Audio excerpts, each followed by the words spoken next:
উনি এখন বলছে তারেক রহমান সে বলে দিছে এক দফার ঘোষক। তারেক রহমানকে আমি সম্মান করি, কিন্তু 17 বছর ধরে লন্ডনে থেকে উনি বহুবার এক দফার ঘোষণা দিছে। ওই মাথায় কি মানুষ নামছে? আন্দোলন করে কি শেখ হাসিনা সরছে? হয় নাই তো। ওনারা এখন ক্রেডিট নেবে। তারেক রহমান সাহেব বিভিন্নভাবে কয়েক পর্যায়ে হচ্ছে দেশে আসতেছে, তিনি দেশে আসেন না কেন? আমার দেশের রাষ্ট্রের যে সম্ভাব্য প্রধানমন্ত্রী, তারা তো ভয় কিসের? এই তরুণরা জীবন দিল, তরুণরা হচ্ছে যে রাস্তায় থাকলো, তরুণদের আমাদের যারা আহ্বায়ক, আমাদের নাহিদ ইসলাম, উনি তো জীবনের সব মায়া ত্যাগ করে তো রাস্তায় আছে, রাস্তায় নামতেছে।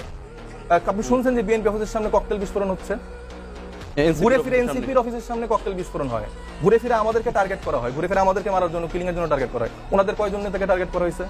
সালাউদ্দিন সাহেব তো প্রত্যেকদিন খুব সুন্দরভাবে জীবনযাপন করতেছে, মির্জা ফখরুল ইসলাম আলমগীর সাহেব থেকে শুরু করে তারা প্রত্যেকেই তাদের এলাকায়, ঢাকা শহরে, রিক্সায়, সব জায়গায় আরামসে যাচ্ছে। কিন্তু আমাদের পিছনে আওয়ামী লীগের যেসব গুন্ডা বাহিনী আছে, তারা কোনো না কোনোভাবে মানে ঘুরতেছে পিছনে।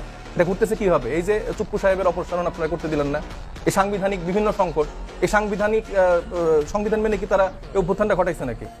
কোন সংবিধানে বলা হয়েছে যে এই অভ্যুত্থানে এরকম সংবিধানের নিয়ম ধারা অমুক তমুক মেনে আসলে হয়েছে? কোনোটাই তো হয় নাই। কিন্তু তাদের সংবিধানটাই লাগবে, তার চুপ্পুকেও লাগবে, এবং বিভিন্ন ফরম্যাটে তারা হাসিনার লোকজনকেও তারা বসাইছে, তাদের আশেপাশে রাখছে। আমাদের কাছে অনেক এরকম এক্সাম্পল আছে যে তারা অনেক আওয়ামী লীগের সম্পদ পাহারা দিচ্ছে, তারা অনেক আওয়ামী লীগের লোকজনকে তাদের দলে যুক্ত করছে। এগুলো তো আপনাদের কাছে ইনফরমেশন আছে, আপনারা এগুলো বের করে প্রকাশ করেন। ভয় পাচ্ছেন কেন?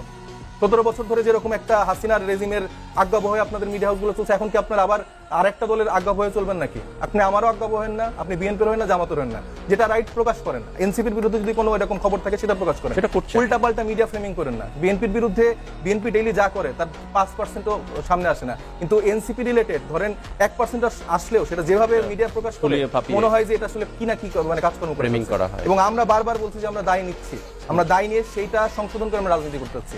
আমরা কেউ ভুলের উঠবে না, এবং আমরা ওই রাজনীতিবিদ না প্রত্যেকদিন বসে বসে বলবো আমি ঠিক, আমি ঠিক, আমি ঠিক। অবশ্যই আমি ভুল করতে পারি এবং আমি সেটা সংশোধন করব। আমার জনতা, আমার যারা জনগণ আছে, তারা আমাদেরকে সেই জায়গাটা দেখে, আমাদের সেই জায়গাকে গাইড করে, এবং আমরা সেই জায়গাটা সংশোধন করে। ক্ষমতার জনতার